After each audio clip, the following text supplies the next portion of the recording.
الحمد للہ رب العالمین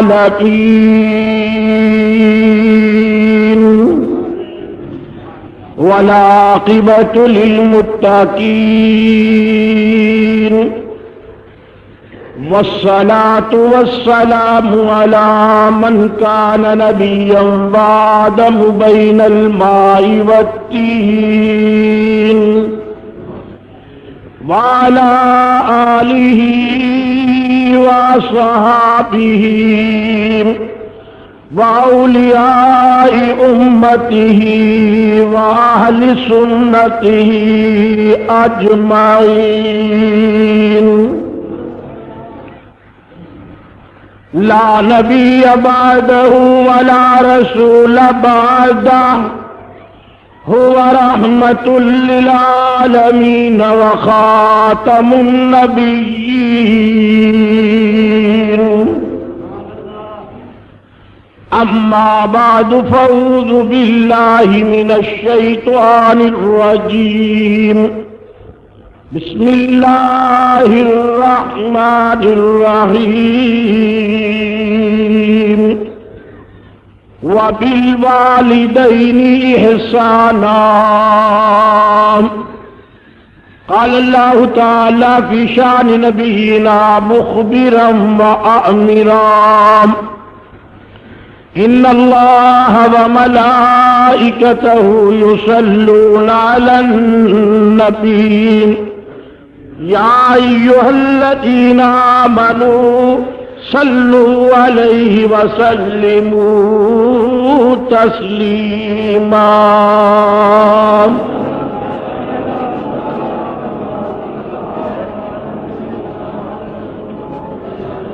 اللهم صل على سيدنا ومولانا محمد وعلى آل محمد وبارك وسلم.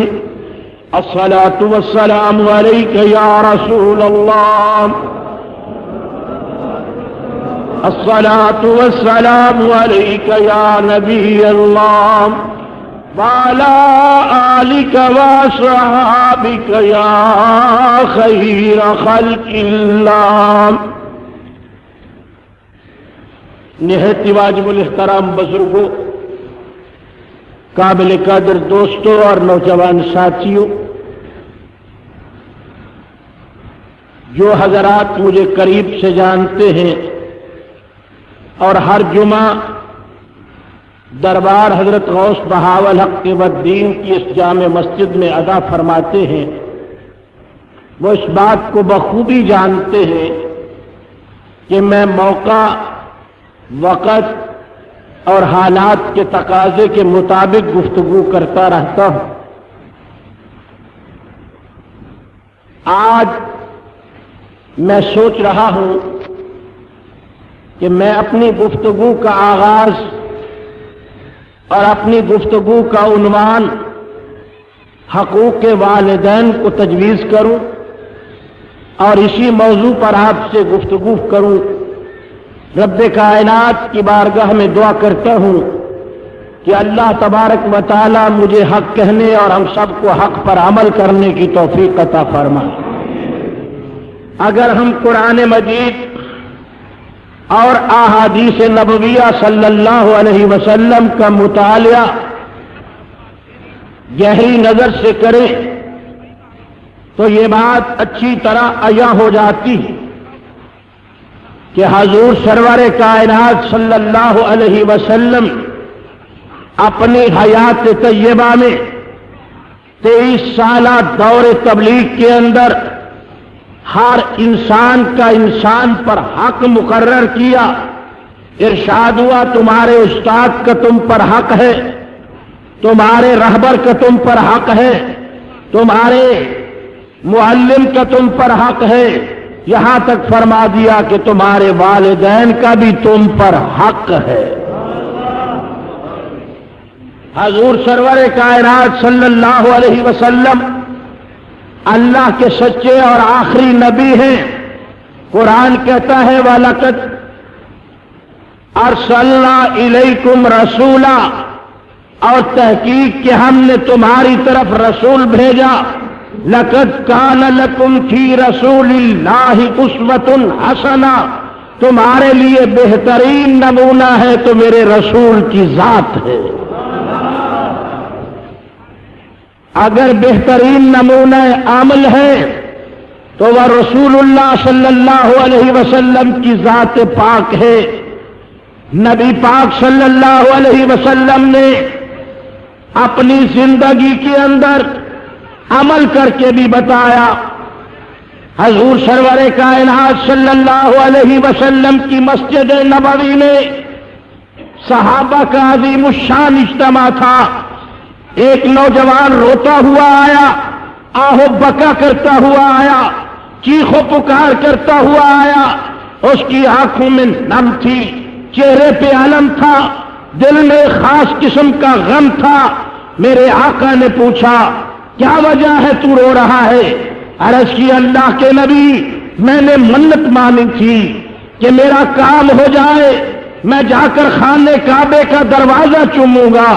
آقا میرا کام ہو گیا ہے، مگر میرے پاس اتنی طاقت نہیں ہے، اتنے وسائل نہیں ہیں، میں بیمار ہوں، سفر نہیں کر سکتا، میرے پاس سواری نہیں ہے کہ میں مکہ مکرمہ جا کر خانے کعبے کے دروازے کو چوموں۔ تو حضور اکرم سرور کائنات نے ہلکا سا تبسم کیا اور فرمایا اگر تو نے منت مانی تھی کہ میرا کام ہو جائے، میں کعبے کا دروازہ چوموں گا، تو جا گھر چلا جا، ماں کے قدموں کو بوسہ دے دے، منت پوری ہو جائے۔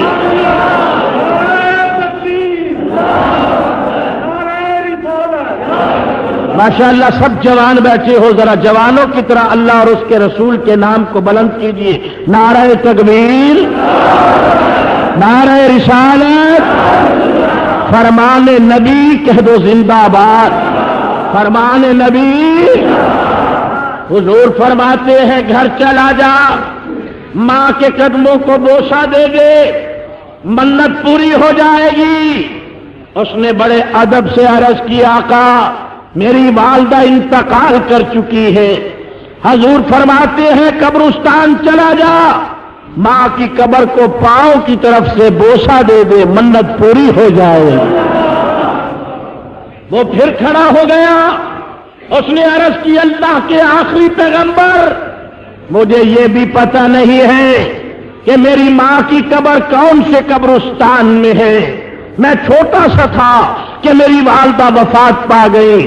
حضور نے فرمایا تجھے قبرستان کا بھی پتہ نہیں؟ عرض کی نہ مجھے قبر کا علم ہے نہ میں قبرستان کے بارے میں جانتا ہوں، میری والدہ کی پتہ نہیں قبر کہاں ہے۔ تو اس مخبر صادق نے خبر دی، فرمایا فکر نہ کر، گھر چلا جاؤ اور ایک لکیر کھینچ اور اس لکیر کو ماں کی قبر تصور کر پاؤں کی طرف سے بوسہ دے دے، منت پوری ہو جائے۔ اشارہ کیا کہ والدہ کا مقام کیا ہے، اشارہ کیا والدہ کی عصمت کیا ہے، اشارہ کیا والدہ کی عزت کیا ہے۔ اسی لیے زبان حق کے ترجمان نے کہا تھا کہ ماں کے برابر نہ بیٹھو، ماں کی چارپائی پہ نہ بیٹھو، ماں کے قدموں میں بیٹھا کرو۔ اللہ نے ماں کے قدموں میں جنت رکھی۔ آج تہذیب پروان چڑھ رہی ہے، مغربی تہذیب آگے ہو رہی ہے۔ آج عورت کے مقام کو گرا دیا گیا۔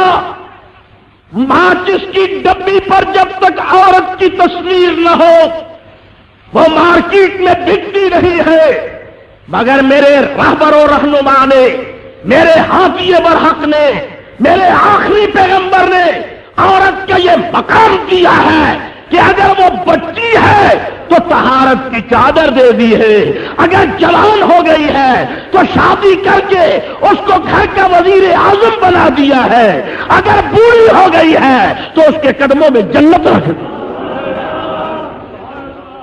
حضور اکرم سرور کائنات صلی اللہ علیہ وسلم نے فرمایا اس منظر کو دیکھو جبکہ موسیٰ علیہ السلام کی والدہ موسیٰ علیہ السلام کے لیے دعا کرتی تھی. اور دوستو وہ کیا دعا تھی؟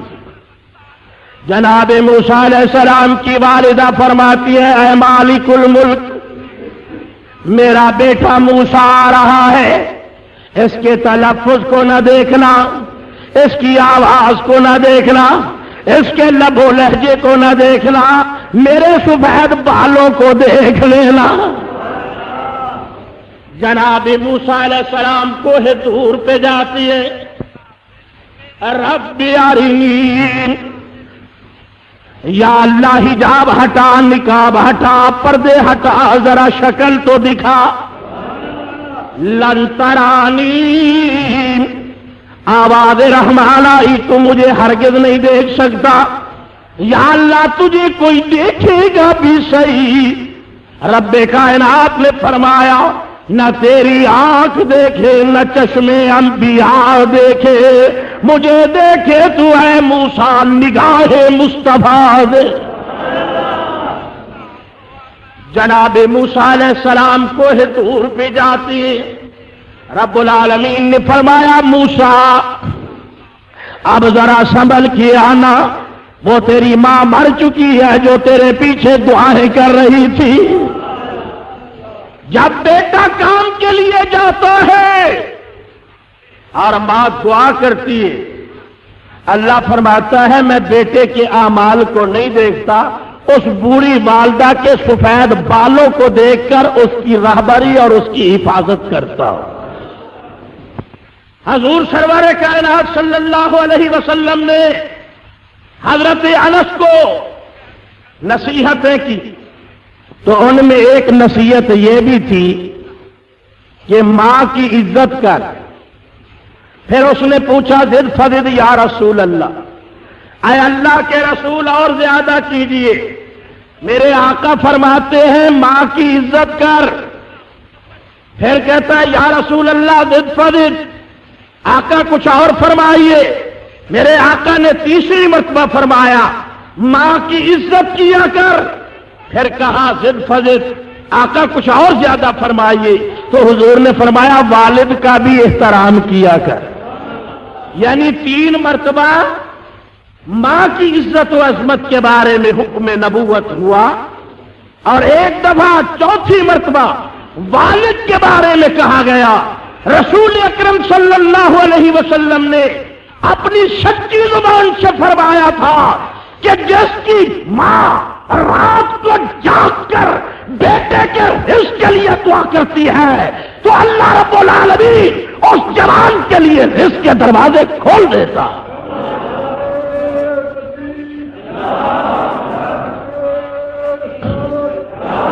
اسی لیے اکثر بزرگان کرام نے اپنی کتابوں میں لکھا ہے کہ وہ نوجوان کتنا خوشبخت ہے جو آدھی رات کے وقت اپنی ماں کا قدم پکڑ کے کہتا ہے امی میرے لیے دعا کرو. فرمایا خبردار ہو جاؤ، ماں کے سامنے اونچی آواز سے گفتگو نہ کرنا، ماں کے ساتھ بد کلامی نہ کرنا، ماں کے ساتھ غلط زبان استعمال نہ کرنا، ماں کے سامنے اونچی آواز سے گفتگو نہ کرنا. فرمایا اف تک بھی نہ کہنا. خبردار ہو جاؤ، ماں کی ممتا کا تمہیں اندازہ نہیں. سردی کا موسم ہوتا ہے، بچپن کا تیرا عالم ہے، بار بار اٹھ کے تجھے تیری حفاظت کے لیے کام کرتی ہے. آج ماں کی ممتا کو دیکھو دوستو، میں ان ماں پر بھی قربان جاؤں جن ماں نے اپنے بچوں کو دودھ پلایا تھا تو سورت رحمان کی لوری کے ساتھ. لیکن آج افسوس آتا ہے کہ ہماری مائیں اور بہنیں ٹیلی ویژن کی سکرین پر ڈرامہ بھی دیکھ رہی ہوتی ہے اور بچے کو دودھ بھی پلا رہی ہوتی ہے. پھر کہتی ہے بچہ نیک نہیں ہوتا، بچہ نمازی نہیں ہوتا، بچہ قرآن کا قاری نہیں ہوتا. ربانی کہتا ہے اگر تم نے بچوں کو دودھ پلاتے وقت اللہ کا قرآن پڑھا ہوتا تو آج وہ مسجد میں آذان دے رہا ہوتا۔ حضرت خواجہ قطب الدین رحمت اللہ علیہ 4 سال کی عمر ہے، ماں انگلی لگا کے آئی ہے، استاد جی میرے بیٹے کو قرآن پڑھا دو، بٹھا دے بیٹے کو بٹھا، واپس چلی گئی۔ استاد جی نے بلایا، او قطب الدین آ جا، تجھے اللہ کا قرآن پڑھاؤ۔ بڑے ادب سے بیٹھ گئے۔ استاد نے کہا قطب الدین جا وضو کر کے آ۔ کہنے لگے مجھے اپنی امی نے وضو کرا کے گھر سے روانہ کیا تھا۔ بیٹھ جا، دوزانو بیٹھ گئے۔ میرا قطب الدین پڑھو اعوذ باللہ من الشیطان الرجیم، بڑے ادب سے پڑھا اعوذ باللہ من الشیطان الرجیم۔ میرے بھائیو استاد نے کہا بیٹا بڑا پیارا پڑھا ہے، آپ پڑھو بسم اللہ الرحمن الرحیم۔ اعوذ باللہ بھی پڑھ لی، بسم اللہ بھی پڑھ لی۔ اب استاد کہتا ہے او قطب الدین اللہ کا قرآن شروع کر، پڑھو۔ استاد جی کیا پڑھوں؟ فرمایا الحمدللہ رب العالمین۔ خواجہ قطب الدین خاموش۔ استاد نے کہا بیٹے اعوذ باللہ بھی پڑھ لی، بسم اللہ بھی پڑھ لی، جب اللہ کا قرآن شروع کراتا ہوں تو بیٹا تو خاموش ہو گیا۔ خواجہ قطب الدین بختیاری کاکی رحمت اللہ علیہ نے بڑے ادب سے عرض کی استاد جی میں اپنی مرضی سے پڑھوں گا۔ بیٹا کہاں سے پڑھے گا؟ عرض کی استاد محترم میں پڑھوں گا سبحان الذی اسری بعبدہ لیلا من المسجد الحرام الی المسجد الاقصی۔ استاد نے قرآن پاک بند کیا، بڑے ادب سے خواجہ بختیار کاکی استاد کو دیکھ رہے ہیں۔ استاد کہتا ہے بیٹا اعوذ باللہ بھی پڑھی، بسم اللہ بھی پڑھی، جب تجھے قرآن شروع کراتا ہوں تو کہتا ہے میں اپنی مرضی سے پڑھوں گا۔ او قطب الدین یہ تو 15واں پارہ ہے، باقی 14 پارے کون پڑھے گا؟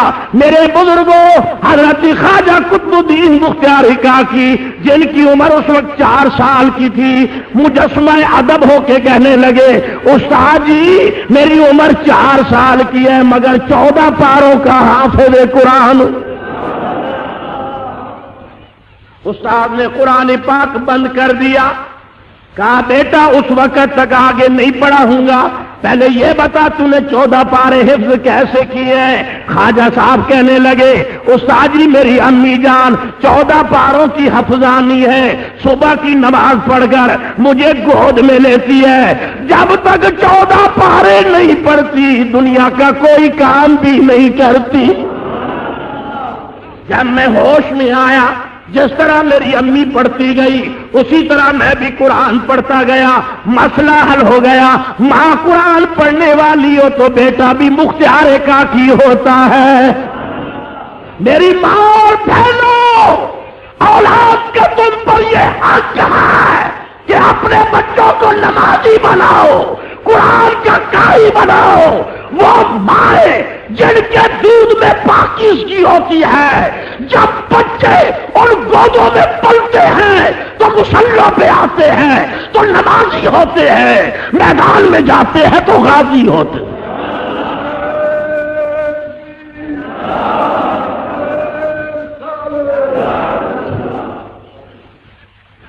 اللہ اللہ محمد بن قاسم نے ایک بڑی پیاری بات کی تھی،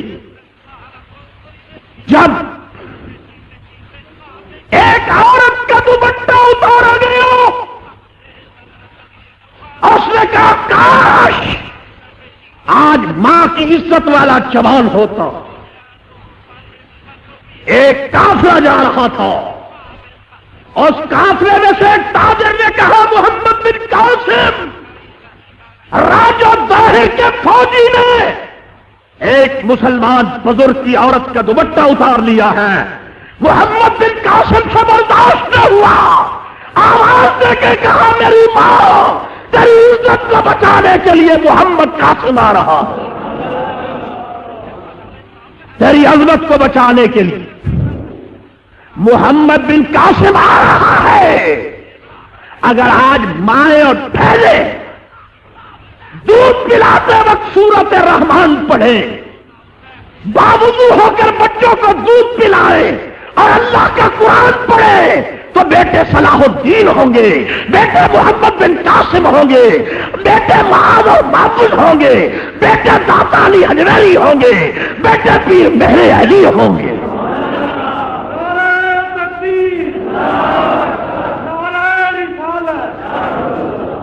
اللہ اکبر کبیرہ۔ مسجد نبوی ہے، صحابہ کا اجتماع ہے، حضور فرما رہے ہیں مانگو سلو ما شئتم، تم مانگتے جاؤ میں محمد دیتا جاؤں۔ دینے والا اللہ ہے، کہہ دو دینے والا، ذرا سینے کی طاقت لگاؤ، دینے والا، جوش سے آواز ہے باہر والوں، دینے والا، دینے والا اللہ ہے اور تقسیم کرنے والا رسول اللہ۔ حضور فرماتے ہیں مانگو، کیا مانگتے؟ سلمان فارسی رضی اللہ تعالی عنہ تشریف فرما تھے، انہوں نے عرض کی اے اللہ کے نبی میرا بیٹا بیمار ہے، اسے صحت دلوا دو۔ میرے نبی نے دعا کی، فرمایا جا تیرا بیٹا صحت یاب ہو گیا۔ غور سے کہہ دو۔ حضرت خالد بن ولید بیٹھے تھے، کہنے لگے یا رسول اللہ مجھے تو تلواریں دے دو، میدان جنگ میں کام آئیں گی۔ حضور نے تلواریں دے دی۔ کچھ دیر گزری، میرے آقا صلی اللہ علیہ وسلم نے دیکھا کہ حضرت ابو ہریرہ رو رہے ہیں۔ میرے نبی فرماتے ہیں لما تبکی یا ابا ہریرہ، ابو ہریرہ تجھے کس بات میں رلایا؟ عرض کی اللہ کے آخری اور سچے نبی، کسی نے تلواریں مانگی، کسی نے ڈھالیں مانگی، کسی نے نیزے گھوڑے اور کوڑے مانگے، کسی نے اپنے بیٹے کے لیے صحت مانگی۔ یا رسول اللہ میں رو اس لیے رہا ہوں، میں مسلمان ہوں، میری امی کافرہ ہے، مہربانی کیجئے دعا فرمائیے اللہ میری ماں کو ہدایت عطا فرما۔ جب حضرت ابو ہریرہ نے یہ عرض کی تو حضور نے نبوت کے ہاتھ اٹھائے۔ ربانی اس منظر پہ قربان جائے جب رسول دعا کر رہے ہوں گے اور صدیق اکبر آمین کہہ رہے ہوں۔ ذرا دیکھنا دوستو، میرے پیارے آقا صلی اللہ علیہ وسلم نے دعا کی اللہم یا مالک الملک، اے بادشاہوں کی بادشاہ، اللہم اہدی امی ابا ہریرہ، یا اللہ ابو ہریرہ کی والدہ کو ہدایت عطا فرما۔ اللہم اہدی ام ابی ہریرہ، یا اللہ ابو ہریرہ کی والدہ کو ام ابی ہریرہ، ابو ہریرہ کی والدہ کو ہدایت عطا فرما۔ دیکھو بھائی، حضور نے یہ دعا ختم کی تو حضرت ابو ہریرہ مسکرانے لگے۔ میرے نبی اکرم صلی اللہ علیہ وسلم نے فرمایا ابو ہریرہ پہلے رو رہے تھے اب مسکرا رہے ہو؟ عرض کی آقا آپ نے میری امی جان کے لیے دعا کی ہے۔ حضور فرماتے ہیں پتہ ہے وہ بے نیاز قبول کرے یا نہ کرے؟ تو حضرت ابو ہریرہ نے عرض کی میرا یقین ہے جو آپ دعا فرمائیں گے اللہ تبارک و تعالیٰ اپنی رحمت کے صدقے اور آپ کی ختم نبوت کے صدقے اس دعا کو قبول کرے گا۔ آپ کا لفظ زبان سے نکلا ہوا ہر فکرہ اللہ کی تقدیر ہے، جدھر اشارہ ہو جائے تقدیر ہے۔ حضرت ابو ہریرہ رضی اللہ تعالیٰ عنہ محفل سے اٹھے اور گھر گئے، دروازے پہ دستک دی۔ ماں کہنے لگی بیٹا ٹھہر جا، میں غسل کر رہی ہوں۔ دروازے پہ بیٹھا رہا، چند لمحات کے بعد دروازہ کھلا، ماں نئے نئے کپڑے پہن کر کہیں جانے کا ارادہ کر رہی ہے۔ ابو ہریرہ فرماتے ہیں امی جان کہاں جانے کا پروگرام ہے؟ کہا بیٹا دل نے کہا تھا جس نبی کے غلام تم بن گئے ہو اسی نبی کی کنیز میں بھی بن جاؤں۔ ابو ہریرہ فرماتے ہیں امی تیرے دل کی بات نہیں، میں وما ینطق عن الہوا کا تار ہلا کے آیا ہوں، رسول اللہ سے دعا کرا کے آیا ہوں۔ آگے آگے حضرت ابو ہریرہ ہے اور پیچھے پیچھے ابو ہریرہ کی والدہ ہے۔ حضور کے دروازے پہ آئے، کلمہ طیبہ پڑھ کے مسلمان ہو گئی۔ میرے نبی نے فرمایا وہ بچے بھی کتنے خوش قسمت ہیں جو اپنی ماں کو جہنم سے بچا کر جنت کے دروازے پہ لائے۔ اللہ کے قرآن نے فرمایا کہ اگر والدہ تمہیں اسلام کے راستے میں رکاوٹ بننے کی کوشش کرے تو پھر خیال کرنا، پھر ماں کی اطاعت اس طرح نہ کرنا جس طرح مغربی تہذیب کے پروردہ لوگ کرتے ہیں۔ اپنی ماں سے کہہ دینا کہ ادب اسلام سکھاتا ہے، مگر یاد رکھو رسول کے دین سے بڑھ کر کوئی افضل نہیں ہے۔ ماں باپ کی محبت سے بھی زیادہ اگر محبت ہو تو رسول سے ہو یا پھر اللہ کے دین سے ہو۔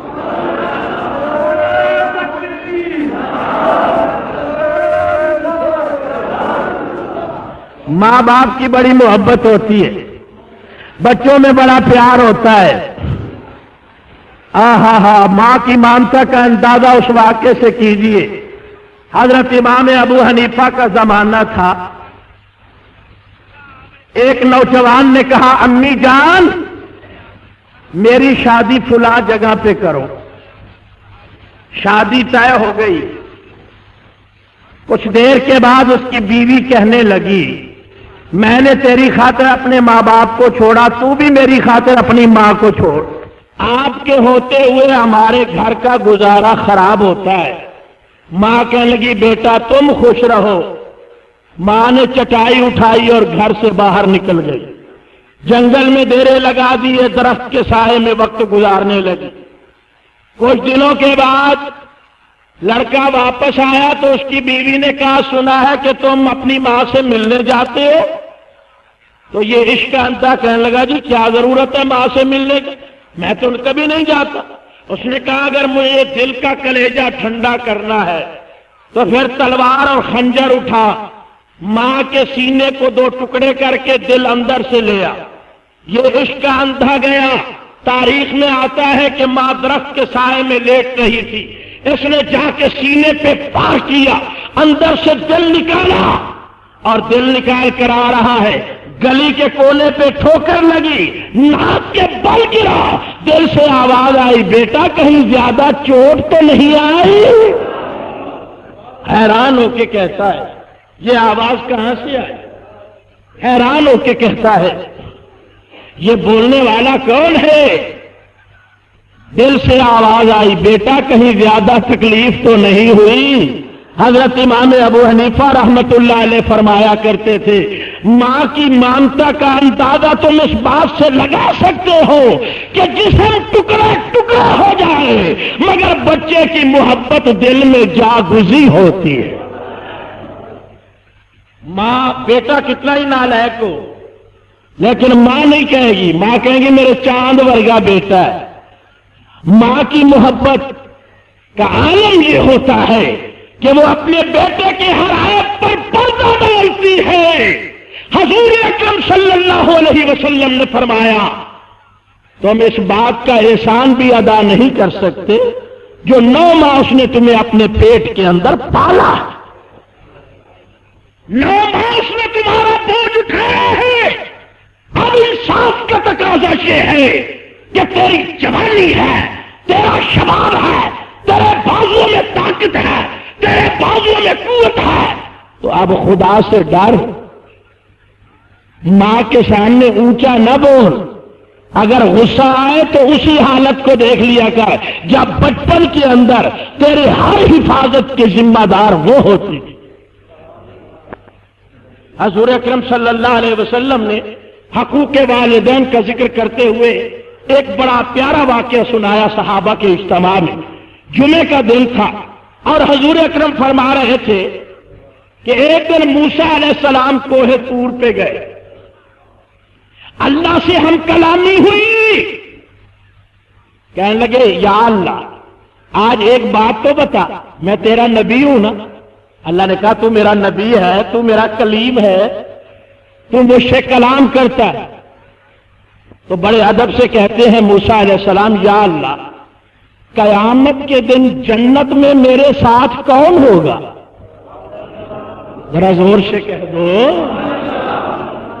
موسیٰ علیہ السلام پوچھ رہے ہیں یا اللہ جنت میں میرے ساتھ کون ہوگا؟ اللہ نے فرمایا اے موسیٰ جنت میں تیرے ساتھ فلانے شہر کا قصاب ہوگا. بڑے حیران ہوں، میں نبی وہ قصائی، میں اللہ کا کلیم اور وہ قصاب جنت میں اکٹھے ہوں گے. دل میں سوچا جا کر اس کے مہمان بنتے ہیں، دیکھتے ہیں کہ وہ کون سی عبادت کرتا ہے. پوچھتے پوچھتے ایک دروازے پہ گئے، بھائی اس نام کا کوئی قصاب ہے؟ اس نے کہا فلانے چوک پر اس کی دکان ہے، گوشت بیچ رہا. جناب موسیٰ علیہ السلام اس کی دکان پہ گئے. بھائی السلام علیکم. اس نے کہا وعلیکم السلام، کون ہو، کیسے آئے ہو؟ موسیٰ علیہ السلام کہنے لگے میں اللہ کا بندہ ہوں، مسافر ہوں، تیرا مہمان بننے آیا. اس نے کہا بھائی جی بیٹھ جاؤ، گوشت بیچ لیں پھر گھر جائیں گے. اب موسیٰ علیہ السلام دیکھ رہے ہیں کہ وہ گوشت بھی بیچ رہا ہے، گاہکوں کے ساتھ بدتمیزی بھی کر رہا ہے، گالی گلوچ تک دے رہا ہے. موسیٰ علیہ السلام مجسمہ حیرت بنے ہوئے ہیں کہ دیکھو یار یہ گالی گلوچ نکال رہا ہے، بدتمیزی کر رہا ہے، اور اللہ تعالیٰ کتنا بے نیاز ہے کہ مجھ نبی کے ساتھ جنت میں اس کو رکھے گا. گھر گئے، جب گھر پہنچے تو دیکھا ایک کونے میں ایک بوڑھی مائی لیٹی ہوئی ہے. وہ قصاب کہنے لگا مہمان یہ میری ماں ہے جس نے مجھے پالا، ذرا اس کے لیے ہم کھانا تیار کر لیں پھر ہم بیٹھ کے گفتگو کریں. اس نے کھانا خود تیار کیا. موسیٰ علیہ السلام دیکھتے رہے، کھانا اٹھا کر پہلے ماں کی طرف لپکا، امی جان آپ کو بھوک لگی ہوگی یہ کھانا کھا لو. اس کی ماں کھانا نہیں کھا سکتی تھی، خود منہ میں چبا چبا کے غذا دیتا. جب ماں کو کھانا کھلا چکا، پانی پلا چکا، تو اس کی ماں دعائیں دیتے ہوئے سو گئی. موسیٰ علیہ السلام کے سامنے کھانا رکھا، موسیٰ پیغمبر نے کھانا کھایا. رات کو تہجد کی نماز پڑھنے کے لیے اللہ کے کلیم اٹھے تو کیا دیکھتے ہیں؟ بوڑھی مائی کی زبان ہل رہی ہے، وہ زور زور سے کچھ فکرات کہہ رہی ہے. موسیٰ علیہ السلام نے جا کے کان لگایا تو وہ کہہ رہی تھی یا اللہ میں اپنے بیٹے سے بڑی راضی ہوں، تو اس کو قیامت کے دن جنت میں موسیٰ علیہ السلام کا ہمسایہ بنا دو.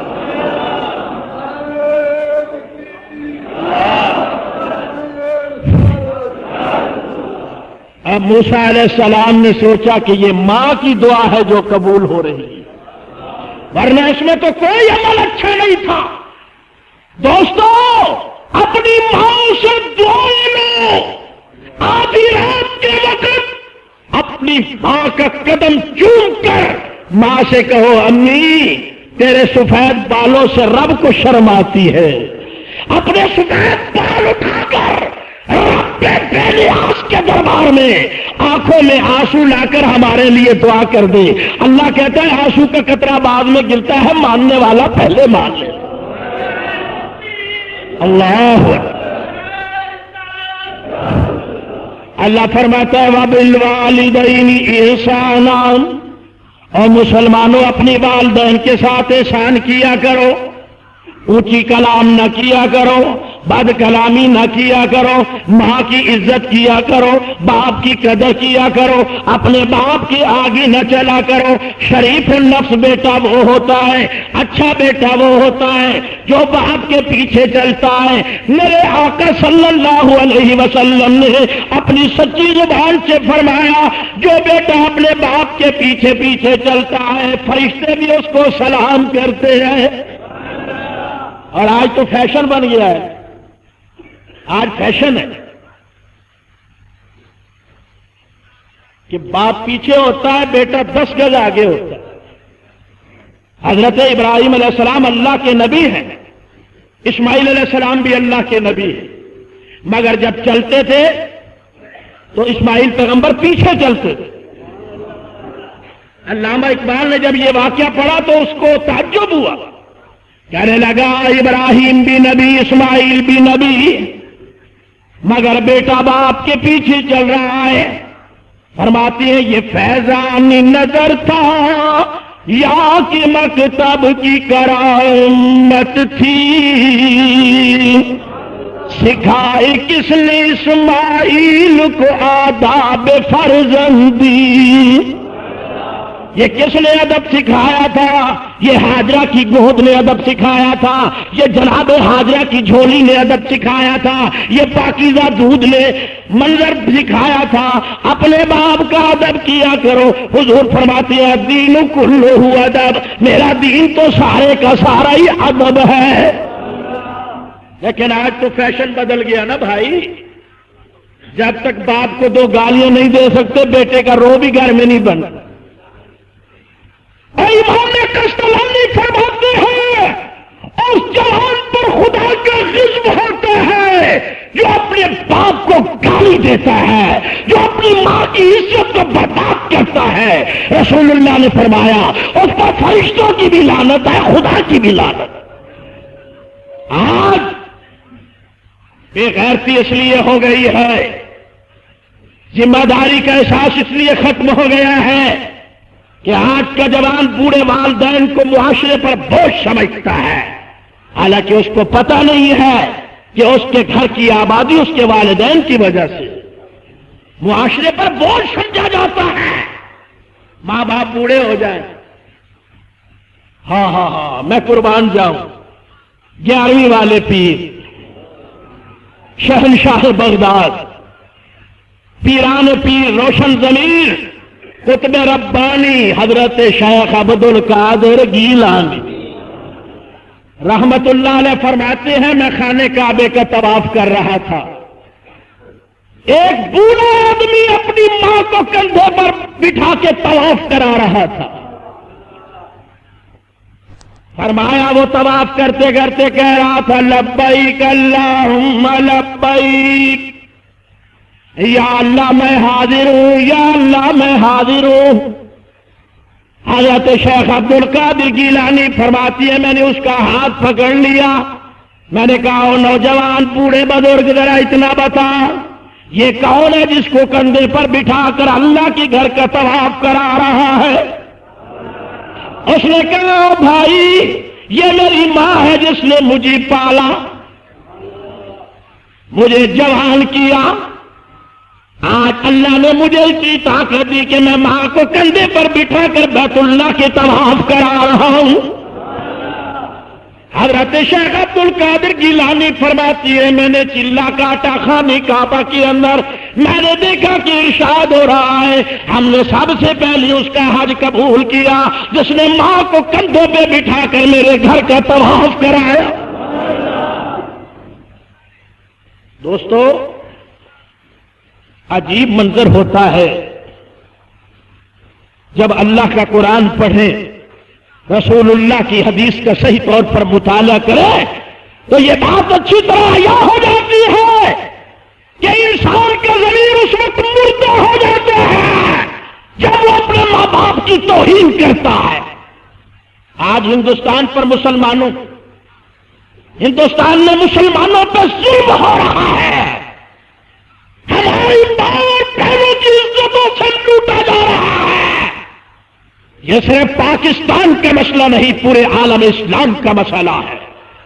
اگر ایک عورت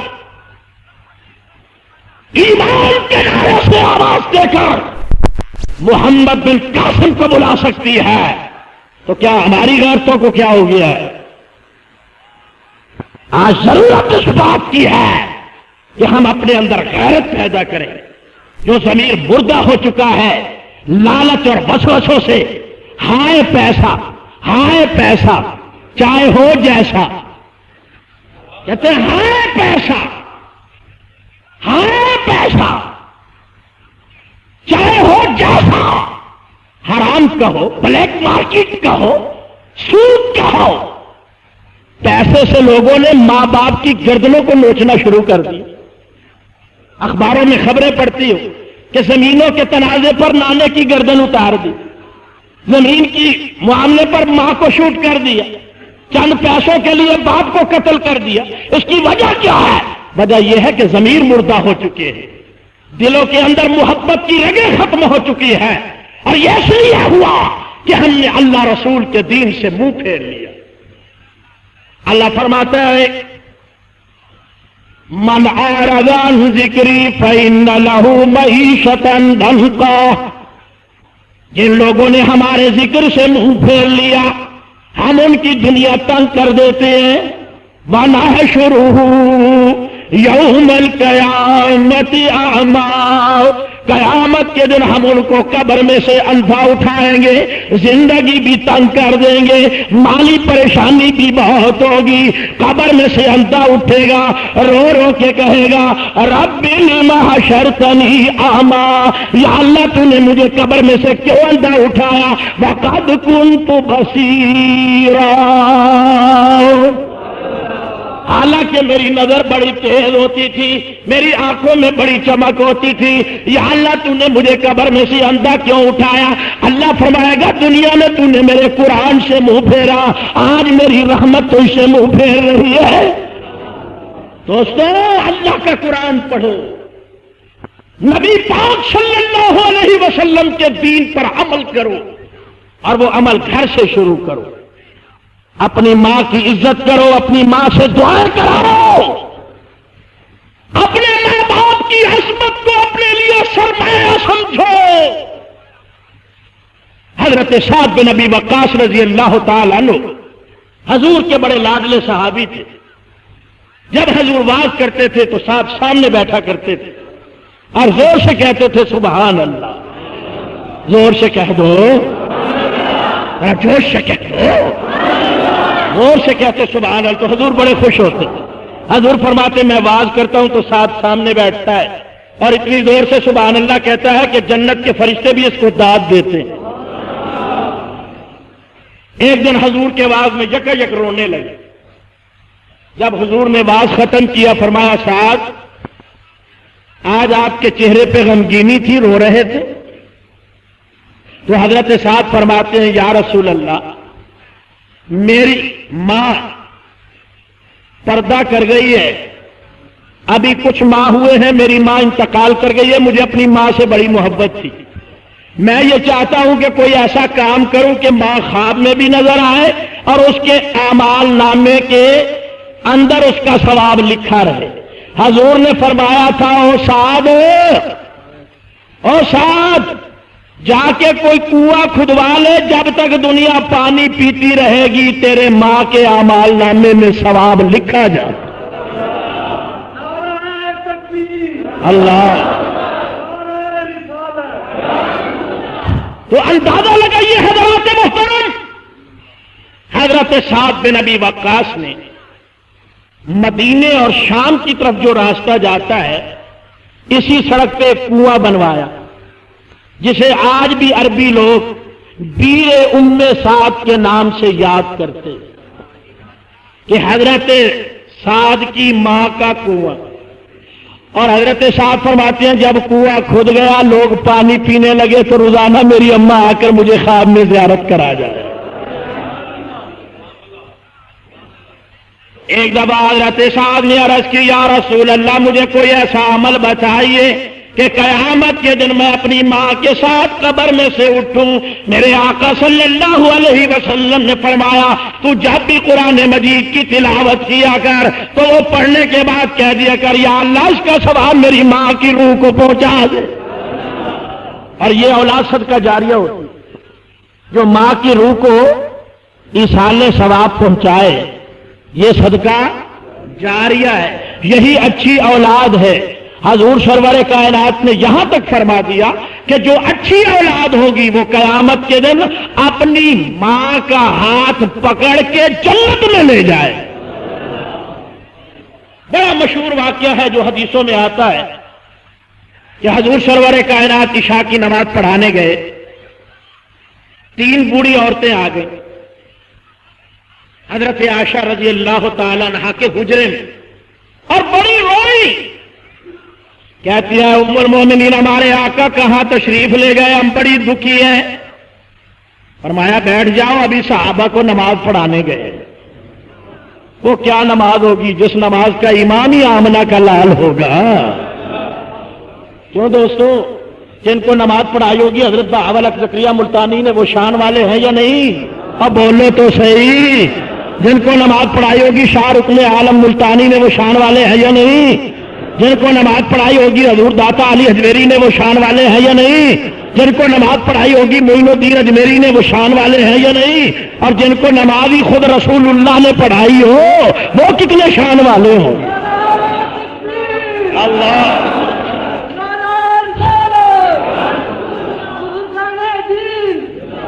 کہہ دو بزرگان اسلام زندہ باد، بزرگان اسلام، دین اسلام، پاک قرآن، شان صحابہ، شان اہل بیت، شان اسلام۔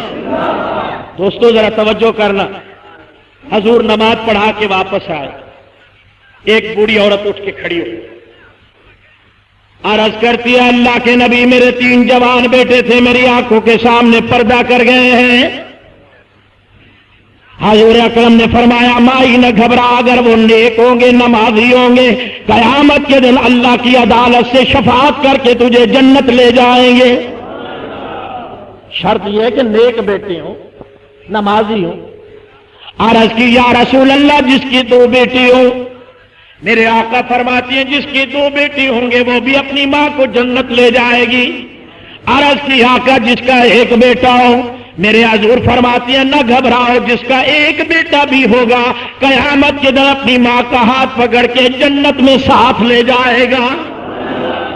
میرے بزرگوں اور دوستوں، میرے ملتان کی روشن ضمیروں، حضرت بہاول زکریا ملتانی کی مسجد میں نماز پڑھنے والے روشن ضمیروں، میرے آقا کا فرمان سنو۔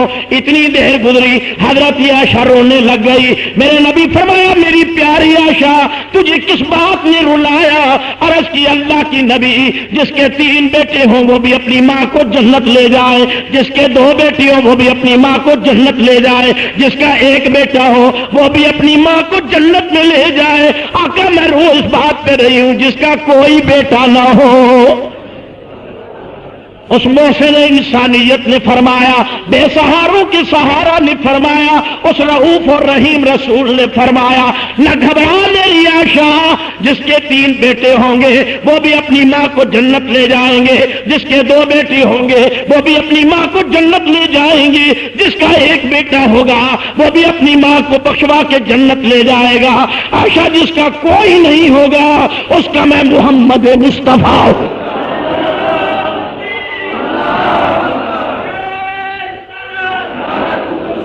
فرمایا جس کا کوئی نہیں ہوگا اس کا میں محمد عربی ہوں گا۔